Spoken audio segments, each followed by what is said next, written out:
Pada saat Sage memeluk Kim Bom, Taeyang datang dan langsung memisahkan keduanya. Ia kesal karena Sage mabuk, ia jadi seenaknya kepada Kim Bom. Dan juga mengapa Kim Bom malah diam saja. Kim Bom terpana ketika Sage memanggil namanya seperti ibunya. Saat itu ia merasa baru saja dipeluk oleh ibunya.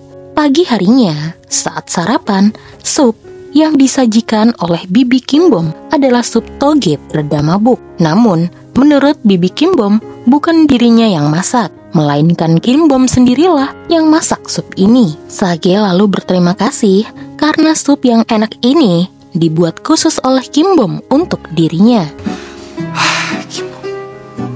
Sementara itu, Taeyang kesal karena tingkah Sage tadi malam. Ia memperingatkan Sage untuk tidak dekat dan memanfaatkan Kim Bom lagi. Mungkin dengan ketenaran Sage, ia bisa saja menaklukkan dan menjadikan Kim Bom menjadi salah satu bonekanya. Tapi bagi Taeyang, Kim Bom lebih daripada itu. Sage berkata, ia tidak pernah main-main dengan siapapun. Meski Taeyang menyukai Kim Bom lebih dahulu, belum tentu Kim Bom menjadi milik Taeyang. Karena cinta bukan tentang siapa yang duluan. 사랑은 순서가 없으니까. Setelah itu, Sage pergi mendatangi pria yang menguntitnya. Dia adalah Seok-hee, sekretaris Direktur Jo.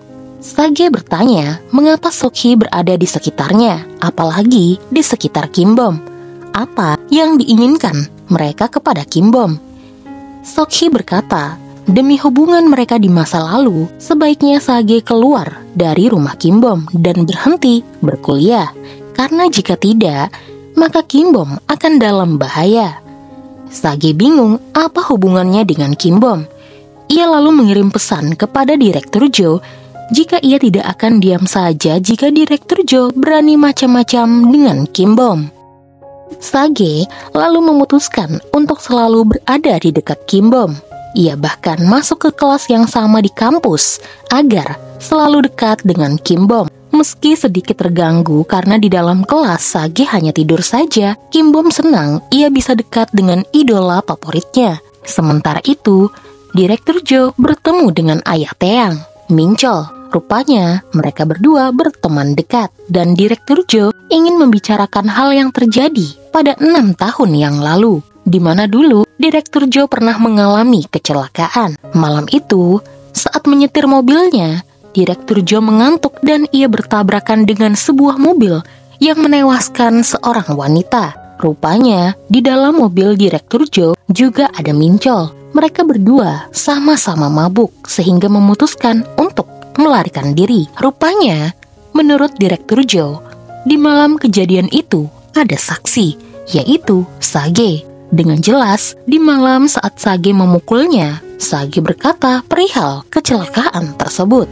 Awalnya Direktur Jo ingin merahasiakan hal ini dari Min Chol. Tapi ketika ia tahu jika putra Min Chol, Taeyang, juga tinggal di rumah putri wanita yang mereka tabrak, yaitu Kim Bom, maka mau tidak mau, Direktur Jo harus membicarakan hal ini kepada Min Chol. Direktur Jo takut apa jangan-jangan Kim Bom juga mengetahui bagaimana ibunya bisa tewas dan membicarakan hal ini kepada Taeyang. 김범은 내가 한번 만나보지.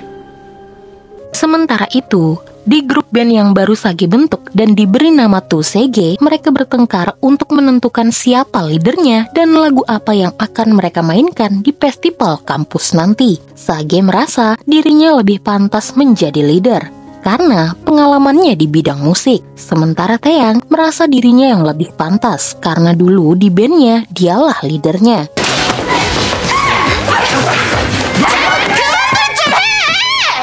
Karena itu, Kim Bom pun memutuskan untuk mengadakan retreat untuk menenangkan diri. Di sana, Gina meminjamkan mobil van agensinya untuk band baru tersebut tanpa sepengetahuan Direktur Jo. Kim Bom pun berterima kasih dan mereka semua mengajak Gina untuk bergabung bersama mereka. Saat sampai di tempat tujuan, mereka semua bersiap-siap untuk mendirikan tenda. Di sana, Taeyang kesal karena Sage terus saja mengikuti Kim Bom. Sampai kemudian pertengkaran mereka kembali terjadi.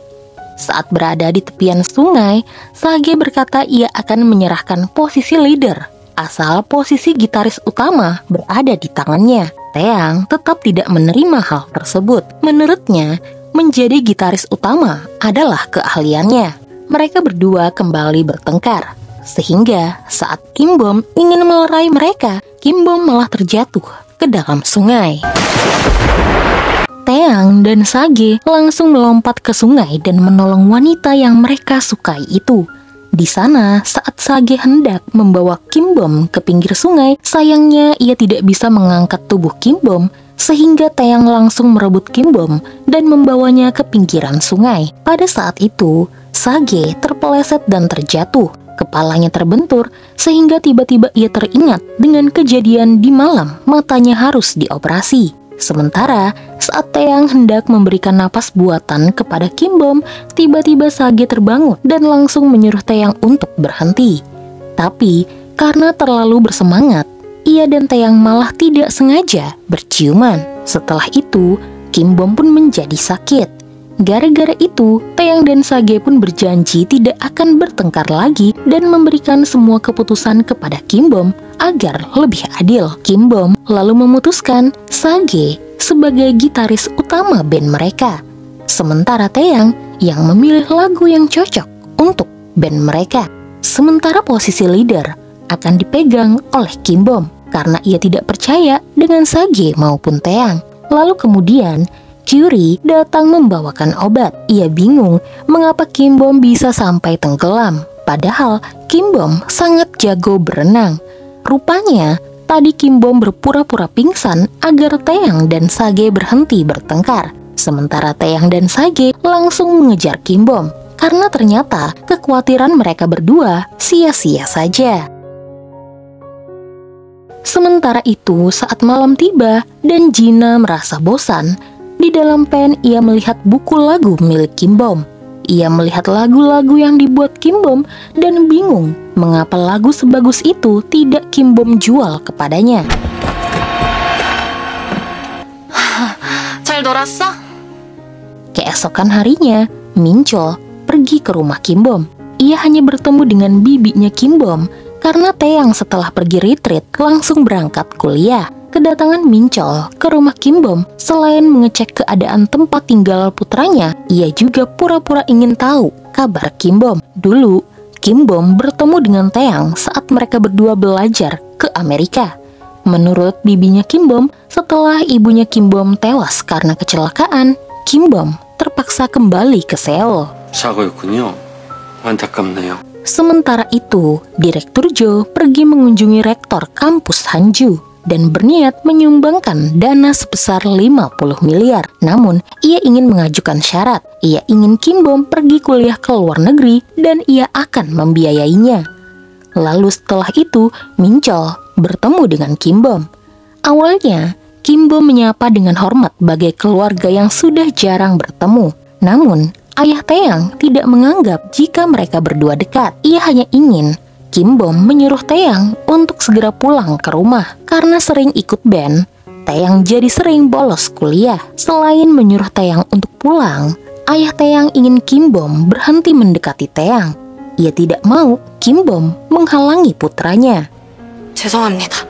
죄송할 것까지야. 음식 맛있게 먹고 가요. 계산은 하고 갈게요. Kim Bom lalu bertemu dengan Taeyang. Ia memberitahukan jika Taeyang harus segera pulang dan bertemu dengan ayahnya. Ia ingin Taeyang dan ayahnya menyelesaikan masalah keluarga mereka sendiri. Kim Bom menasihati Taeyang jika banyak orang yang tidak bisa kuliah kedokteran dan Taeyang harusnya bersyukur akan hal itu, meski bukan pelajaran yang Taeyang suka. Karena di dunia ini tidak semua orang bisa mengejar impiannya seperti Taeyang. Kim Bom tidak ingin ayah Taeyang mendatanginya lagi, bukan karena ia tidak suka, namun karena ia iri. Ia iri Taeyang masih punya orang tua yang peduli kepadanya, tidak seperti dirinya yang harus banting tulang seorang diri. 잔소리해준 아빠 있어서 잘 가. Singkatnya, Taeyang kembali ke rumahnya. Ayahnya senang dan akhirnya ia tidak perlu lagi berurusan dengan Kim Bom. Karena jika Taeyang masih terus berurusan dengan anak yatim piatu itu, maka jangan salahkan ayahnya jika ia bertindak semakin jauh. Ia lalu menyuruh Taeyang untuk ikut operasi di rumah sakit. Di ruangan operasi, Taeyang mengalami kepanikan. Bukan tanpa alasan, ia pernah trauma melihat ibunya tewas bunuh diri. Ayahnya murka karena Taeyang sama lemahnya seperti ibunya. Karena sudah muak, Taeyang memutuskan untuk mengakhiri hidupnya sama seperti ibunya. Karena ayahnya tidak juga peduli dengan apa yang ia inginkan. Pada saat itu, Sage datang ke rumah sakit untuk mengecek matanya. Dan kemudian ia melihat Taeyang. Ia menyuruh Taeyang untuk membela dirinya sendiri. Ia juga lelah melihat sikap ayah Taeyang yang selalu semena-mena dan ikut campur dengan masalah Kim Bom. Ternyata saat ayah Taeyang mendatangi Kim Bom, Sage melihat dan mendengar semuanya. Menurutnya, Taeyang akan rugi jika tidak bisa hidup seperti yang Taeyang inginkan. 하고 싶은 대로 안 살면 너만 손해다. Sementara, Kim Bom dipaksa rektor kampus untuk kuliah ke luar negeri. Ia terpilih karena dedikasinya di kampus ini. Tapi, Kim Bom menolak karena ia tidak pernah mendaftarkan diri untuk ikut beasiswa ke luar negeri. Dan juga, ia tidak mau pergi ke luar negeri karena di sini ia bisa melakukan apapun seperti pertunjukan untuk bandnya. Lalu kemudian mereka pun berlatih. Taeyang yang mereka kira tidak bakalan ikut ternyata hadir dan berlatih bersama mereka. Awalnya Kim Bom kesal karena musik mereka tidak sesuai. Semua orang memainkan musiknya sendiri-sendiri sehingga musiknya menjadi tidak sinkron. Bagaimanapun mereka semua adalah satu kru. Jadi mereka harus bisa tampil selaras mungkin agar menghasilkan musik yang bagus. Mereka kemudian terus berlatih sampai akhirnya Sage serta Taeyang bisa menikmati permainan musik mereka. Lalu, suatu malam karena kelelahan, Kim Bom tertidur di ruangan latihan. Ia terbangun di malam hari saat semua orang sudah pulang kecuali Sage. Ia merasa tidak nyaman jika harus membangunkan Kim Bom. Saat berduaan, Kim Bom bertanya mengapa Sage tidak minta maaf kepadanya. Karena sewaktu Sage mabuk, ia tiba-tiba memeluknya. Sage berkata ia tidak mau minta maaf karena saat itu ia tidak mabuk dan ia benar-benar ingin memeluk Kim Bom. Ia tahu sebenarnya Kim Bom juga menyukainya, makanya Kim Bom tidak marah. Pada saat itu, tiba-tiba lampu dimatikan sehingga Kim Bom pun terkejut dan langsung memeluk Sage. 거봐, 안기는 거 좋아하면서. Saat itu, Kim Bom berkata kepada Sage, bagaimana jika mereka berdua bangkit bersama-sama? Ia ingin menjadi seorang produser yang akan membuat Sage kembali bersinar. Sage lalu bercanda jika bayarannya sangat mahal dan ia tidak yakin Kim Bom bisa merekrutnya. Tapi demi Kim Bom, Sage bersedia untuk menandatangani kontrak. Sage berkata, saat membuat kesepakatan, Kim Bom sama sekali tidak boleh bergerak. Dan kemudian Sage pun langsung mencium Kim Bom. 네 꿈 안에 내가 있어. 참 좋다.